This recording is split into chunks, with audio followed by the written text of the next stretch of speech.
पार्टियों में लिखा जाएगा। आपका एक दिन आपके इस भाई बेटे के 5 साल और पूरी जिंदगी जनता के लिए होगी। आपका एक दिन। आज इस जनरल जनसभा में शामिल हुए मैं सभी माताओं का, बहनों का, अपने साथियों का, बुजुर्गों का, दोस्तों का और साथ ही साथ समाज के हर एक वर्ग का, चाहे वह हिंदू हो, मुसलमान हो, सिख हो, ईसाई हो, किसी भी जाति पर धर्म का क्यों नहीं हो, आपका ये आशीर्वाद और प्यार देख के और इस आशीर्वाद को मैं अपना सर झुका के और हाथ जोड़ के स्वीकार करता हूँ और आपने आशीर्वाद ऐसे बनाए रखे। ये इच्छा रखता हूँ।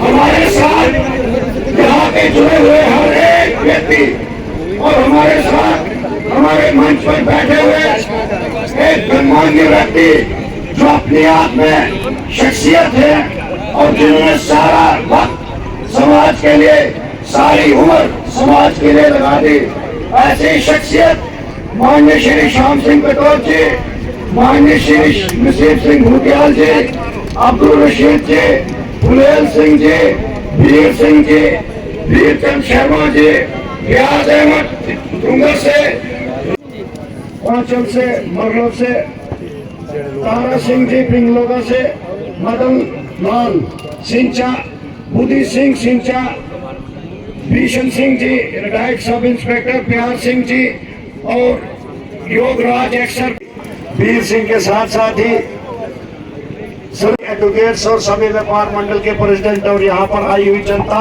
खासकर आप सोच लोगे ये नाम क्यों बोल रहे हैं।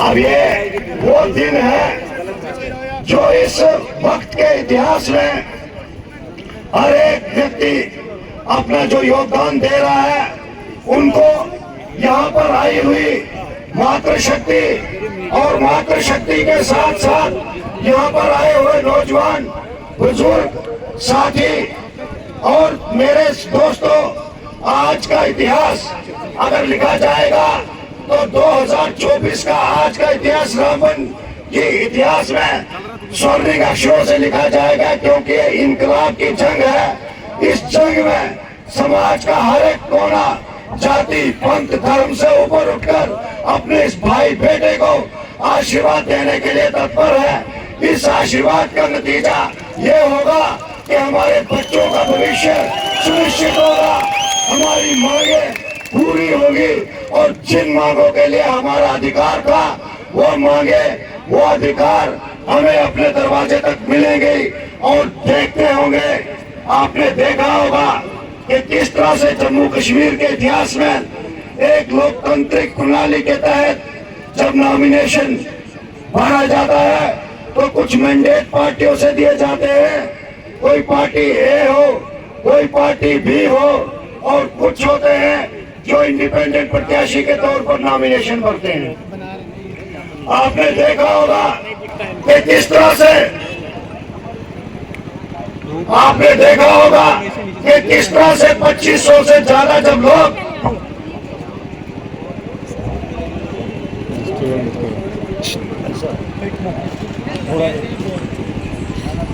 आपने देखा होगा कि किस तरह से जब रामबन असेंबली सेगमेंट से 2500 से ज्यादा लोग, उनमें लॉयर्स थे, किसान एसोसिएशन थे, अनएम्प्लॉयड यूथ थी, उसके साथ ही बेरोजगार युवाओं के साथ नौजवान थे और समाज का हर एक वर्ग जिसमें हिंदू, मुसलमान, सिख, ईसाई और उनके साथ ही पार्टी के कार्यकर्ता भी थे, जिन्होंने जम्मू में जाकर रामबन असेंबली सेगमेंट की तरफ से डेपुटेशन देने की बात की कि हमारी बात की सुनवाई हो, सुना जाए कि आखिर रामबन असेंबली सेगमेंट के लोग रामबन के बारे में क्या कहना चाहते हैं। बड़े अफसोस की बात होती है कि बड़ी से बड़ी पार्टियों के दरवाजे जनता के लिए खुले होते हैं, लेकिन जम्मू कश्मीर में एक ऐसा शख्स वहां पर बैठा हुआ था जिसका एक चहेता शख्स इधर रामबन असेंबली सेगमेंट में था। वहां पर रामबन असेंबली सेगमेंट के दरवाजे रामबन की जनता के लिए बंद कर दिए गए। लोगों ने बड़ी जद्दोजहद की अपनी बात रखने की, और रखने के साथ साथ ये कोशिश की कि इनके डेपुटेशन के साथ कोई कार्यकर्ता या पार्टी का कोई बड़ा लीडर मिले। उन्होंने आश्वासन देने के लिए बाहर तो लाया, लेकिन उस जनता को ना एक गिलास पानी दिया, ना अंदर आने दिया। अब ये बात मान सम्मान की होती है, प्रतिष्ठा की होती है। ऊंचे ओहदे पर बैठा व्यक्ति ऊंचा तब तक नहीं हो सकता जब उसका भाव स्वभाव ऊंचा नहीं हो। व्यक्ति कितना भी ऊंचा क्यों नहीं हो, उसके मन में जनता के लिए अगर प्रेम नहीं है, जनता के हर वर्ग के लिए प्रेम नहीं है, तो उसको देखो हम ठोकर मार चुके हैं। हमने वो ओहदा भी ठोकर मार दिया, क्योंकि उस ओहदे की बदौलत आपने देखा होगा कि टिकट के बड़े बड़े सौदागर थे, उन्होंने एक भी नहीं सुनी रामबन असेंबली सेगमेंट के लोगों की। और नतीजतन जब हम जम्मू से वापस आए, क्योंकि अगले दिन रक्षाबंधन थी और रक्षाबंधन का त्योहार भी था और समाज के हर वर्ग साथ भी थे, तो जम्मू से जब रात को वापस आए तो उनकी सुनिश्चित करनी थी कि सभी लोग घर में पहुंचे।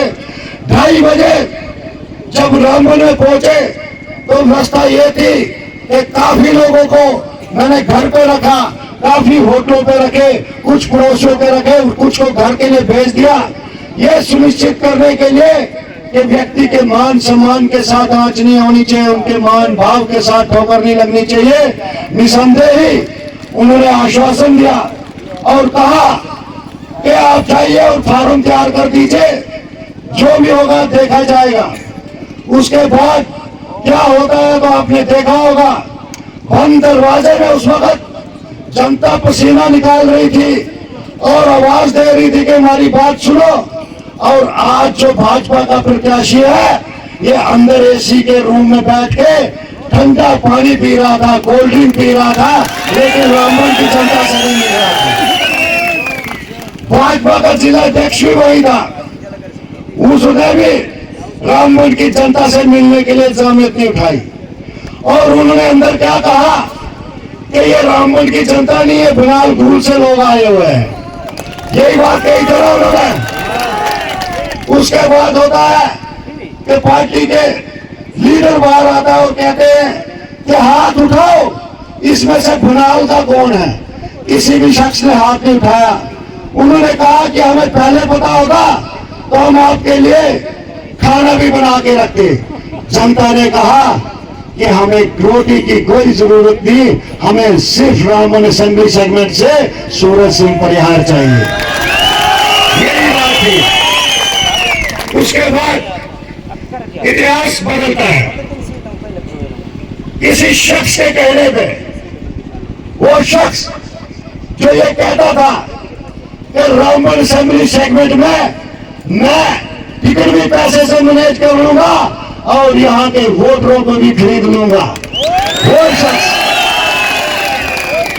और हमारा भी जवाब था कि आप धन बल से जितना भी प्रयास कर लें टिकट खरीद सकते हैं, लेकिन जनता का ईमान, जनता का स्वाभिमान कभी नहीं खरीद सकते, कभी नहीं खरीद सकते।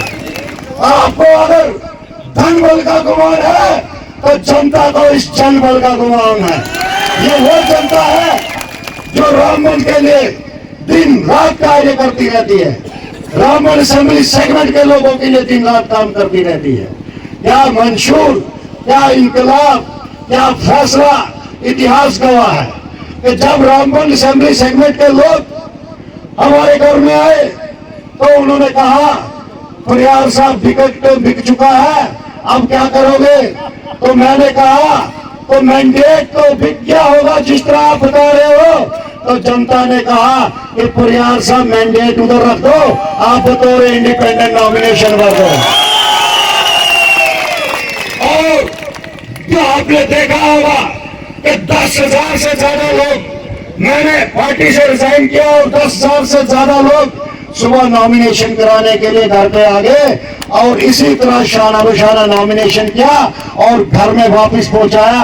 वो मान सम्मान इतिहास में लिखा जाएगा कि जनता का प्रत्याशी सूरज सिंह है। यहाँ सूरज सिंह इलेक्शन नहीं लड़ रहा, यहाँ रामपुर असेंबली सेगमेंट के माताएं इलेक्शन लड़ रही है, बहनें इलेक्शन लड़ रही है, नौजवान इलेक्शन लड़ रहा है, बेरोजगार युवा इलेक्शन लड़ रहा है। वो शख्स इलेक्शन लड़ रहे हैं जो ये चाहते हैं कि हमारे गांव में सड़क हो, बिजली हो, पानी हो, रास्ते हो, डिस्पेंसरी हो, एजुकेशन सिस्टम हो, स्कूल अपग्रेड हो और उनकी सुनवाई हो, साथ ही साथ हिंदू मुसलमान का भाईचारा हो। वो शख्स इलेक्शन लड़ रहे हैं। इसके सिवा और क्या चाह रहा था? नॉमिनेशन भरा तो उसके बाद अच्छे से अच्छे सियासतदानों की जमीन खिसकना शुरू हो गई। वो उस देर और अभिमान में जी रहे थे, उस अहंकार में जी रहे थे कि मानो वो सोचते थे कि रामबन असेंबली सेगमेंट के लोग उनकी जागीर है और उनके पिट्ठू बने हैं, जो वो तय करेंगे वो ये कर लेंगे। लेकिन अब ऐसा नहीं होगा, नहीं होगा। आपने देखा होगा कि कैसे कैसे आजकल बड़े बड़े जहाज उतर रहे हैं, बड़े बड़े नेता जा रहे हैं। उनका मान सम्मान तो भारतवर्ष में है, लेकिन एक बात बता दूं, और रामबन असेंबली सेगमेंट में गलत शख्स का प्रचार करने आ रहे हैं। और जिस शख्स के लिए वो वोट मांगने के लिए यहां उतर रहे हैं, वो शख्स अपनी सियासी जमीन खो चुका है। वो अपने दम पे बेंच तक नहीं बन सकता है। असेंबली की बात तो बड़ी दूर की बात है। उसकी हिम्मत नहीं, क्या लूट की सूट की थी उसने, क्या दुख दर्द था उन लोगों के दिल में। पूछे उन नौजवानों से जो वो ठोकरे खाते रहे, धूल चूमते रहे, धूल के बीच में जाते रहे, इसलिए कि 2 वक्त की रोजी रोटी कमाने के लिए गुहार लगाते रहे, गुहार लगाते रहे, आते रहे, जाते रहे, आते रहे, जाते रहे। वो शख्स कभी 40,000, कभी 50,000, कभी 60,000 मांगने लगा। ये रामबन की जनता कहती है, रामबन की जनता कहती है। और तो और 5-6 महीने के बाद वहां से निकाल फेंका और निकाल दिया। उसके बाद देखिए, अगर सराज बेल्ट का कोई नौजवान युवा था, जुमदार बेल्ट का कोई नौजवान युवा था, ओवल परिस्तान का कोई नौजवान युवा था, चाहे हमारे बटन दुकान से लेके पूरा अगर ये एरिया देखे तो धर्मों धोर तक का कोई नौजवान था, उनके साथ क्या रसूख था कि ये बाहर वाले हैं, इनको नहीं लगाना है, यहाँ बिहारी लगेंगे, यहाँ बिहारी लगेंगे। और कुछ लोग अपने स्वार्थ के लिए उसके इर्द गिर्द चमचागरी, छर छर छर छर चमचागरी करने लगे, सिर्फ इसलिए कि रामबन के लोगों का हक खाया है इन्होंने, रामबन के लोगों के साथ बेइंसाफी की है इन्होंने। और इस वक्त जनता जाग गई है, जनता ये जानती है कि अपना हक कैसे लेना है, अपनी बात कैसे रखनी है। कभी ये आपने देखा कि ये बड़े बड़े जहाज उस वक्त क्यों नहीं उतरे कि जब हॉस्पिटल में प्रॉब्लम थी। ये बड़े जहाज उस वक्त क्यों नहीं उतरे जब हमारे गांव में सड़क से लेके पानी तक की किल्लत थी। ये बड़े जहाज उस वक्त क्यों नहीं उतरते थे।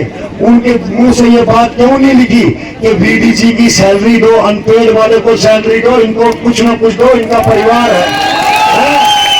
हमने सोचा कि ये नेता बड़े बड़े हैं जिनका मान सम्मान भी है, मत आके बीडीजी वालों की कोई बात करेगा। यहाँ से बीजेपी के प्रत्याशी का एक मैंने ऑडियो सुना, वो कह रहा है कि मैंने नॉमिनेशन भरना है और जनता को कह रहा है आ जाओ, जनता आ ही नहीं रही है। वो फिर कह रहा है, वो कह रहा है कि मेरी कंपनी से बात हो चुकी है, वो हाफ डे कर देगा जीएम, लेबर आ जाओ। उनके साथ वो शख्स है, वो हमारे भाई हैं जो रामबन असेंबली सेगमेंट के नहीं बल्कि दूसरी रियासत के बाहर से आए हुए हैं। वो शख्स लेके आगे से ज्यादा वो शख्स लेके नॉमिनेशन किया। और इधर आप चाहे दूरबीन हो, माइक्रोस्कोप है, जो भी लगा लो, सब रामबन असेंबली सेगमेंट के लोग, सब रामबन असेंबली सेगमेंट के लोग।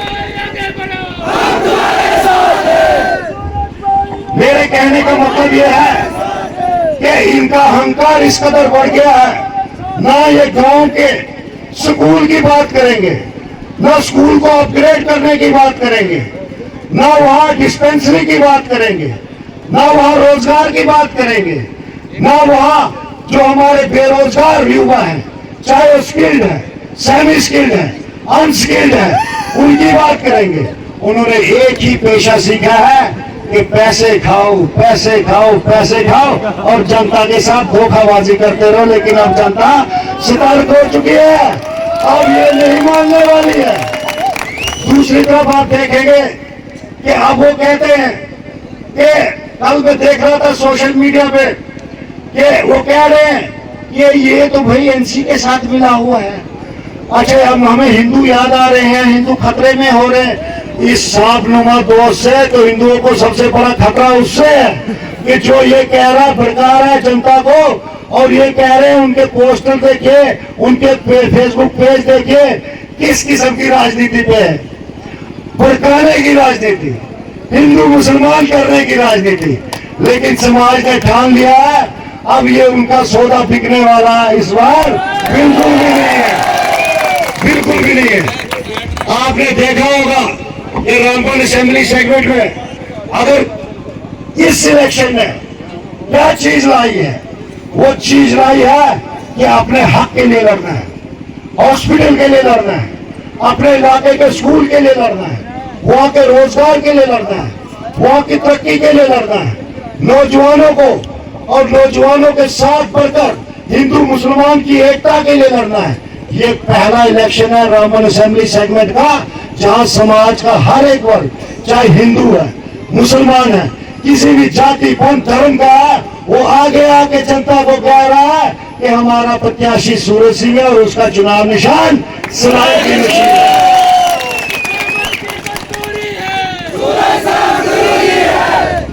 नेशनल कॉन्फ्रेंस का एक और प्रत्याशी है, एक उनका मैंने व्हाट्सएप पे लोगों ने लड़कों, जिस तरह जो जनता ने मेरे को भेजा मैं वहीं से माइक से कह रहा हूँ। उसने कहा कि ये देखिए अब तो सूरज सिंह मुसलमानों के वोट भी ले रहा है, अब तो ये नहीं बताइए,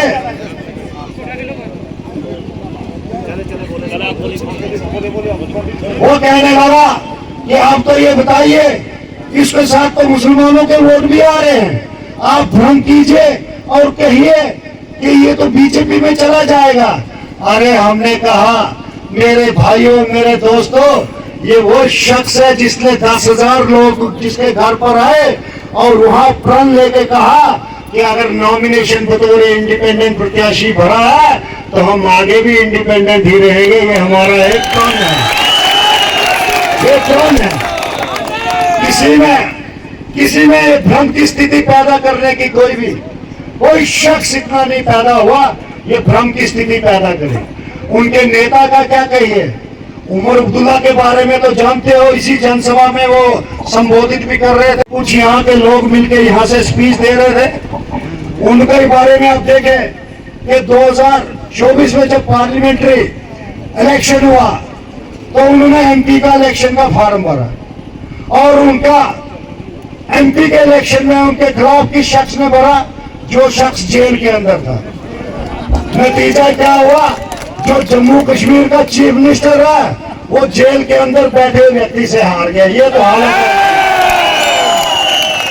है। और उसके बाद उन्होंने फिर कहा कि मैं तो जम्मू कश्मीर जब तक स्टेट नहीं बनेगी तो मैं इलेक्शन नहीं लड़ूंगा। यही कहा था ना उन्होंने, ये कहा उन्होंने कि स्टेट बनेगी तब तक, जब तक स्टेट नहीं बनेगी मैं इलेक्शन नहीं लड़ूंगा। अब तो इलेक्शन भी लड़ रहे हैं यूटी में। उधर से ये भी सुनने में आया कि इंजीनियर रशीद को बेल होगी, बाहर छोड़ दिया।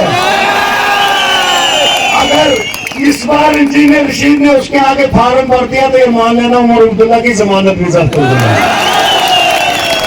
वो आगे हमें रामबन में बताएंगे कि रामबन की असेंबली के लोग क्या करेंगे। हमारे बीच में आप देख रहे होंगे कि पंजाब से लोग हमारे बीच में देख रहे होंगे, हिमाचल से लोग हमारे बीच में देख रहे होंगे कि जम्मू कश्मीर के जम्मू से आए हुए व्यक्ति रामबन असेंबली सेगमेंट की माताओं, बहनों को, बुजुर्गों, नौजवानों को समझा रहे कि आप बीजेपी को वोट दो, हिंदू खतरे में हो जाएगा इधर। आप देखिए, अब मेरे को बताइए कि यहाँ सियासतदान खतरे में है या हिंदू खतरे में? मैं पहले ही कह रहा था, ये दोनों प्रत्याशियों की जुबान जब्त होने वाली है। आपने पूरी स्पीच में देखा होगा, जहां जहां मैं गया, मैंने ये तय किया था कि इस छोटे से वक्त में जितना भी हो, दिन हो रात हो, चलेंगे, निस्वार्थ भाव से चलेंगे। चाहे चुचेतर हो, सिरो हो, राजगढ़ सराज बेल्ट हो, पूरी जुमदार बेल्ट हो, पोगल की बेल्ट हो, पोगल परिस्तान का एरिया हो, टंगर दुर्गन बटन हो, कभी खतर वाला एरिया हो, मैत्रा ब्लॉक से लेके सावली सानासर से लेके चाहे बटोत हो, बटोत की लास्ट पंचायत धर्मोट थोर हो, वहां तक हो, जहां भी कोशिशें प्रयास करेंगे पहुंचेंगे। आप देखते होंगे सोशल मीडिया पे, आज आप सोच रहे होंगे कि सूरज सिंह फूल क्यों बरसा रहे हैं।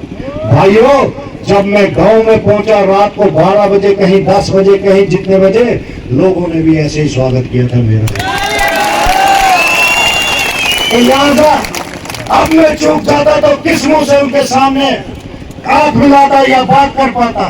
जो शख्स रात के 12 बजे तक भी, जो माताएं रात को हमारी पूरी टीम के लिए खाना बनाती रही, हमारे साथ वहां उन्होंने बिल्कुल अपना दुख दर्द शेयर किया, ये बताया कि किस तरह से सियासी दरिंदों ने यहाँ हमें बांट के रखा और किस तरह से हमारे इलाके की तरक्की को, खुशहाली को और हमारी बात को रोकने के लिए सिर्फ एक बात करते हैं कि तुम हिंदू हो, तुम मुसलमान हो, तुम बीजेपी को हो, तुम एनसी के हो। उन्होंने उसी वक्त निश्चित कर दिया कि ये चोला हमने अब फेंक देना है, इस बार अपने भाइयों से जोड़े में जुटाना है। मेरे हाथ में बांधी हुई एक कलाई, और कलाई में ये धागा एक बरतून में हमारी एक बहन शिष्टा देवी ने बांधी। और जानते हो क्या कहा कि भैया मुझे लगता है माता रानी ने आपको जिता दिया है, तो आप जीते हुए हो, लेकिन एक बात याद रखना, जब भी कोई गांव का शख्स हो, आप अपने दरवाजे बंद नहीं रखना, चाहे वो शहर से हो, गांव से हो, उनकी बात जरूर याद रखना।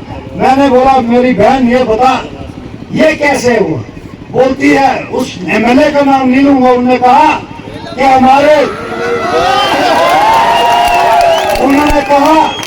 हमारे गांव से एक दफा डेपुटेशन किसी के एमएलए के चला गया। ये सच्ची है, पूछ लीजिए मेरे भाइयों से, ये सच्ची वारदात बता रहा हूं। कहा कि डेपुटेशन एमएलए से मिलने चला गया, हम गांव के लोग हैं, जूता खोलेंगे तो पसीना भी आ जाता है, जूता बाहर खोला अंदर के, तो उन्होंने कहा इनको बाहर रखिए, इनके पांव से स्मेल आती है। भाई साहब, माताओं बहनों, जितना पसीना उनके पांव से निकला होगा उतना मैंने अपने माथे से इस 9 दिन में निकाला, इस 14 दिन में निकाला। ये प्रण किया कि हर एक जगह पहुंचने की कोशिश करूंगा। ये प्रण किया कि दिन हो रात हो जाएंगे जरूर अपने भाइयों के बीच में, उनका दुख दर्द देखने के लिए। जंग किसकी है? जंग है सड़क की, जंग है पानी की, जंग है रोजगार की, जंग है एजुकेशन की, जंग है बिजली की, जंग है रास्तों की, जंग है डिस्पेंसरी की, जंग है आपसी एकता की, भाईचारे की, नौजवानी आएगी। इतना बेइंसाफी की कि आज इनकलाब की आग इस कदर रामबन असेंबली में फैली है कि बड़े बड़े हवाई जहाजों की हवा तक निकल गई है, हवा तक निकल गई है। इस दुख दर्द को पहचानने की जंग है। उनका ये भाई, ये बेटा उसी दिन प्रण कर दिया था कि सारा जीवन जनता की सेवा के लिए, जनता की उम्मीदों पे खरा उतरने के लिए, जनता के साथ आगे चलने के लिए, अपने इलाके की तरक्की के लिए न्यौछावर करता है और पूरा जीवन जनता को अर्पित करता है। इसी प्रण के साथ हमने ये कहा था कि रघुकुल रीत सदा चली आई, जान जाई पर वचन न जाए। ये वचन रहा है, इस वचन पर सूरज सिंह अटल है, इस वचन पर आपका ये भाई अटल है, इस वचन पर आपका ये बेटा अटल है। बात दूर तरफ जाएगी अगर सारे पुलिंदे खोलेंगे। उन चीजों को देखिए जो बेसिक चीजें जो इंसान का बुनियादी अधिकार है। जहाँ हॉस्पिटल में एक माता हो, बहन हो, पेशेंट हो, कोई डॉक्टर नहीं मिले, वो अगर शाम को कहीं आते थे तो हमारे घर पे बोलते थे कि भैया नीचे चलो, नीचे देखने वाला नहीं है। ना मैं डीडीसी, ना मैं बीडीसी, ना एमएलए, ना मिनिस्टर, लेकिन चुप रहता तो तब तक रहता जब जनता का सबर टूट गया। तो आपके इस भाई का भी सबर टूट गया, जो जनता ने तय किया और जनता अब तय कर रही है। जनाब एडवोकेट सूरज परार साहब जनाब एडवोकेट सूरज परार साहब जनाब एडवोकेट सूरज परार साहब रामबन असेंबली की मजबूरी है, रामबन असेंबली की मजबूरी है। अब देखिए कि अगर हम देखेंगे तो हमारे पूरे रामबन असेंबली सेगमेंट में जो पंचायतें हैं, अगर टोटल पंचायतों को कैलकुलेट करेंगे तो हर एक पंचायत में क्या होना चाहिए, क्या मंशूर होना चाहिए, किस लिए असेंबली में कोई नुमाइंदा भेजा जाता है, उस पंचायत का सिस्टम निजाम किस किस्म का होना चाहिए। वहां सड़क हो, बिजली हो, रास्ते हो, पानी हो, डिस्पेंसरी हो, एजुकेशन सिस्टम हो, स्कूलों को अपग्रेड किया जाए, बच्चों के लिए प्लेग्राउंड हो, स्टूडेंट्स के लिए कंप्यूटराइज एजुकेशन हो, नेटिंग सिस्टम हो, इस किस्म का पैटर्न हो, ताकि वहां बेसिक रूट लेवल पे उनको सहूलियत प्रोवाइड की जाए। इसी पैटर्न पर हम काम करेंगे और पूरे असेंबली सेगमेंट की जो भी डिमांडें हैं उनको लिखित में रखा हमने। उसमें से किसी ने भी एक नहीं कहा कि मुझे आसमान से तारे चाहिए, मुझे ये संगलदान की सड़क इधर, ये ट्रेन इधर पहुंचनी चाहिए। उनकी वो डिमांड है जो हमारी बेसिक डिमांड है। इन डिमांडों को पूरा करने के लिए, इन डिमांडों को आगे बढ़ाने के लिए और उनके मंसूबों को पूरा करने के लिए हमने प्रण लिया है कि ये सारे कार्य आपका भाई, आपका ये बेटा निश्चित रूप से करेगा। एक मैं संदेश अपने बीडीसी भाइयों को भी देना चाहता हूं। आगे कब तक वोट पे वोट, वोट पे वोट, वोट पे वोट देना है। मान्य आपको जब बुलाया गया कि माननीय श्री राजनाथ सिंह आए हैं और ये कहा गया कि आप आइए, आपको रेगुलाइज करेंगे, सैलरी देंगे, लेकिन माननीय श्री राजनाथ सिंह ने बीडीसी के बारे में एक लफ्ज भी नहीं बोला। और उसके बाद सुनने में कि जिन लोगों ने बुलाया था उनको, तो बीडीसी वालों ने उसके कुछ कुर्ते भी फाड़ दिए।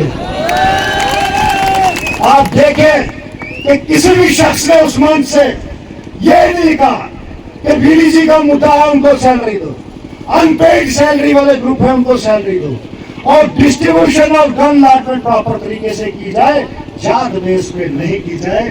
आप किस किस्म की राजनीति करते, लेकिन इस मंच से आपका ये भाई, ये बेटा खुले दिल से आवाज उठा रहे। जानते क्यों? क्योंकि हम आजाद उम्मीदवार हैं, आजाद उम्मीदवार हैं, किसी का चोला नहीं पहना है इस वक्त। और ये आवाज आगे भी उठाते रहेंगे, असेंबली में भी उठाते रहेंगे, उन नेताओं के पास भी उठाते रहेंगे जिन्होंने सारी उम्र इनका वोट बैंक सूदखोरी में खा लिया। और परिवर्तन के साथ ही साथ समाज को आगे लेने का समय है। हम सब एक होकर आगे बढ़े, समाज के हर एक वर्ग को आगे बढ़ाए, आपसी विश्वास बढ़ाए। हिंदू हो, मुसलमान हो, किसी भी जाति पंथ धर्म का क्यों नहीं हो, माताएं हो, बहनें हो, हम सब अपने मिलकर संघर्ष कर रहे हैं। इस संघर्ष में अगर कोई निकल कर कोई परचम लहराएगा, मुझे लगता है इस बार सिलाई की मशीन का परचम लहराएगा, सिलाई की मशीन का परचम। उसमें जितनी ताकत है, जितने जहाज हैं, जितनी भी ताकत है लगा ले, जितने भी सौदागर है बैठा ले, जितनी भी शराब बांटनी है बांट दे, जितने भी पैसे है बांट दे, लेकिन जनता ने जो तय किया कि उसकी जमानत जब्त करनी है, जब्त लगे रहेगी। आप देखेंगे कि बड़े बड़े दीदा दानिश का कुछ नीता हुआ, कुछ शख्स उसके लिए अभी भी कह रहे हैं कि वोट दो। बड़े अफसोस की बात है, रावण की पैरवी करने वाले इस कलयुग में आज भी वो लोग जिंदा है। आज भी जिंदा है। वो ये नहीं सोचते कि उनके घर में भी माँ है, उनके घर में भी बेटी है। अगर वही बात उनकी माँ बेटी के लिए किसी ने कही होती तो अगर सच्चा क्षत्रिय होता तो उसका गर्दन हिला कर देता। मैं जानता हूं कि किसी भी किस्म की हिंसा को इंसान समर्थन नहीं करता, लेकिन वाक्य है, वाक्य को वाक्यों की तरह रखा जाता है। इंसान का मनोबल, मान सम्मान, इतिहास देखें कि किस तरह से नारी शक्ति के लिए बड़े बड़े युद्ध लड़ेंगे। महाभारत तक हुई, क्यों हुई? इसीलिए कि मान सम्मान की बात थी, इज्जत की बात थी।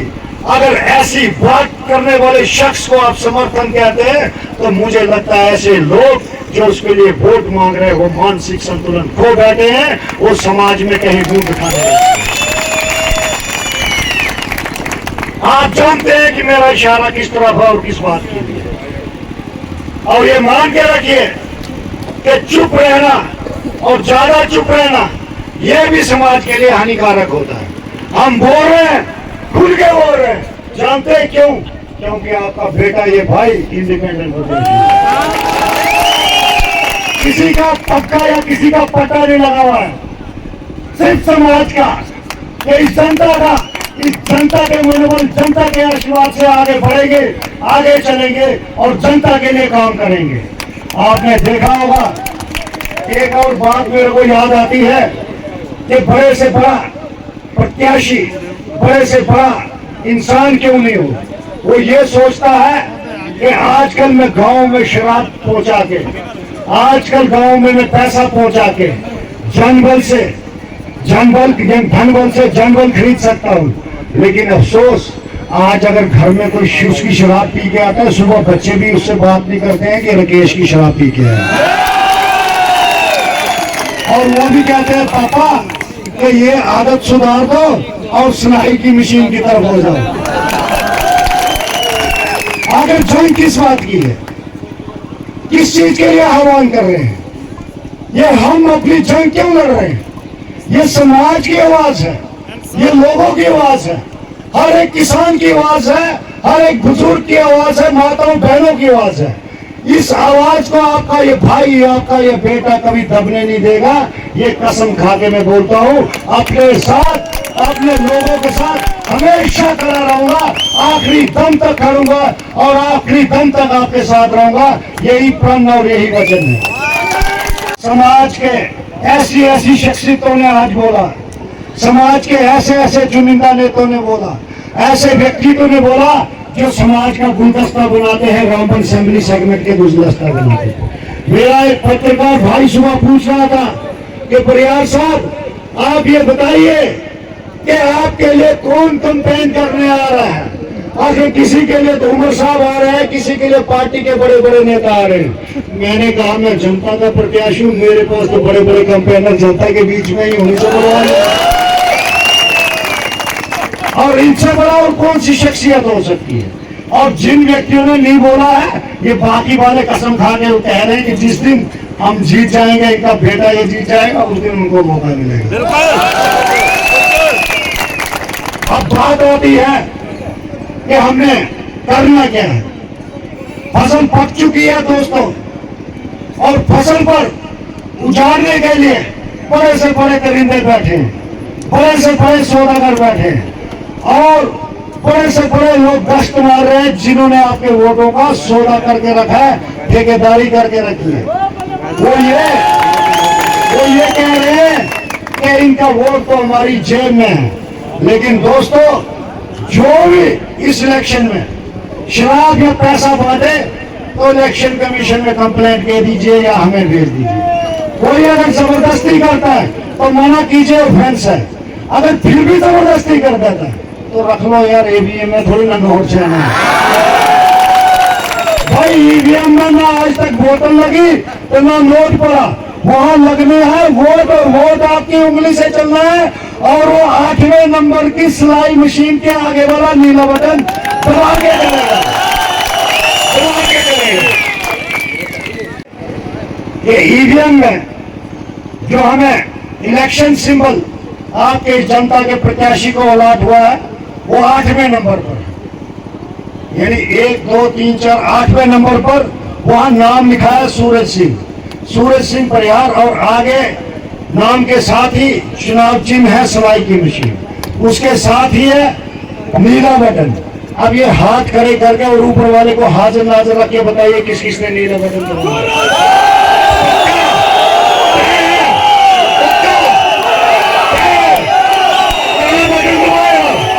सलाई मशीन पे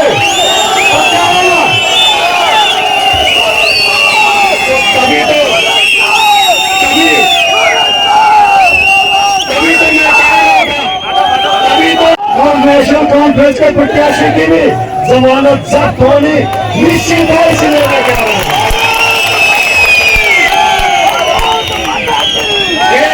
एक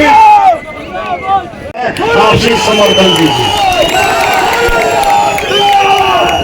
आपने देखा होगा कि परनोत में लैंडस्लाइड हुआ, कितने ही हमारे घर उजड़ गए, भाई बहन माताओं के घर उजड़ गए। और धनवास में जो लैंडस्लाइड हुआ था नेशनल हाईवे की कटिंग से, आज तक वो फाइल दर बदर घूम रही है। बच्चे स्कूलों में रह रहे हैं, कोई टेंटों में रह रहे हैं, जस की तस नहीं है, कोई सुनवाई नहीं है। आपका भाई जिस दिन असेंबली में पहुंचेगा तो पहली असेंबली में ये दोनों मुद्दे उठाएंगे, पहली असेंबली।